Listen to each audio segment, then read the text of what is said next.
এই নারীটা হতে এত ভয়ঙ্কর হতেই পারে। ଆପଣ ଜମା ଚିନ୍ତା କରନ୍ତୁନି ଭାଇ, ସମୟ ସବୁ ଠିକ କରିଦେବ। ସଦା ପ୍ରିୟ ହବନି ଆମର ସ୍ନେହ ଶ୍ରଦ୍ଧା ବଳରେ ଏ ଘରଟାକୁ ତମେ ବୈକୁଣ୍ଠ ପୂରଣ କରିବି।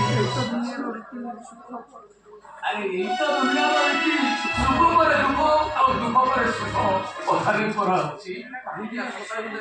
ସଂସାର ଭିତରେ ଘର କରିଲେ ପଥର ପଡ଼ିଲେ ସହି। ଆଜି ତମେ ଗୋଟେ ଠିକ ରାସ୍ତାକୁ ନେଇ ଆସିଛ, ତମେ କଣ ମତେ କ୍ଷମା କରିବନି? ମଣିଷ ହଉଛି ପରିସ୍ଥିତିର ଦାସ, ସମୟ ତାକୁ ଯୁଆଡେ ନେଇଯାଏ ସେ ସିଆଡକୁ ଚାଲିଯାଏ। ସମୟ ତମେ କଣ ନିଜ ଭୁଲ ବୁଝି ସାରିଛ, ଏହାଠାରୁ ଅଧିକ କଣ ହେଇପାରିବ?